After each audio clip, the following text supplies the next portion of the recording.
Polri minta maaf soal anggota BRIMOB bentak wartawan saat liput sidang etik Verdi Sambo.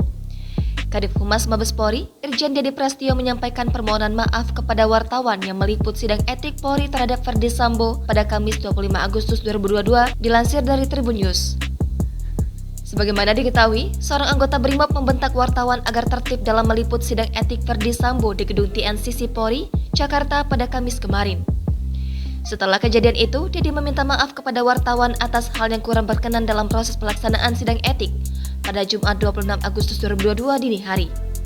Saya selaku Kadif Humas belum diketahui bagaimana kronologis kejadian pada insiden tabrakan beruntun yang melibatkan sejumlah kendaraan tadi pagi ya. Insiden tabrakan beruntun ini terjadi di depan Polrestabes. Dalam kesempatan tersebut, Dedi juga berterima kasih kepada wartawan yang mengawal proses kinerja Polri dalam penanganan kasus Brigadir Nofriansah Yosua Huta Barat alias Brigadir J.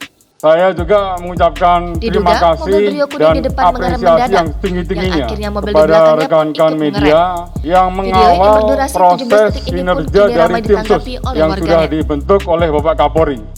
Sebelumnya, seorang anggota BRIMOB membentak wartawan yang meliput sidang etik Irjen Verdi Sambo di Gedung TNCC Polri, Jakarta pada Kamis 25 Agustus 2022 kemarin. Anggota BRIMOB ini membentak wartawan agar tertib dalam meliput saat Verdi Sambo masuk ke ruang sidang.